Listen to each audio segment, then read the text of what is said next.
छोटकन हावै शहर राजा, छोटकन ही मोरी घर रे।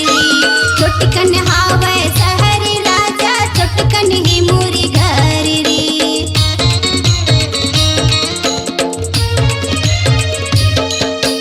वार्ड नंबर 9 में रहिथा किरण हवै मोरी नाम रे।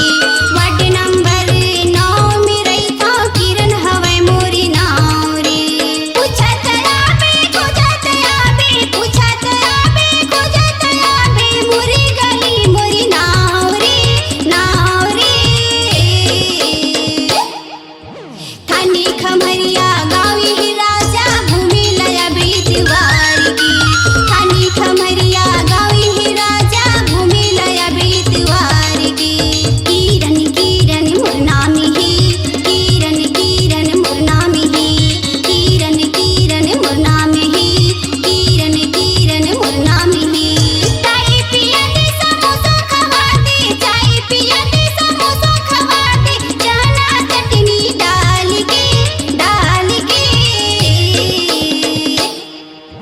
थानी खमरिया गावी ही राजा, भूमि लया बेतवार की। थानी खमरिया गावी ही राजा, भूमि लया बेतवार की। थानी खमरिया गावी ही राजा, भूमि लया बेतवार की। थानी खमरिया गावी ही राजा, भूमि लया बेतवार की। अबे ना अपनी आवाज को दीजिए एक नया मुकाम।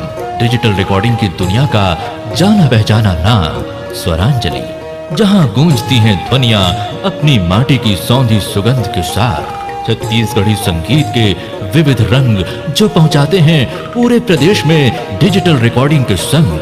स्वरांजलि स्टूडियो, नेमीचंद गली नंबर 2, गंजपारा, रायपुर।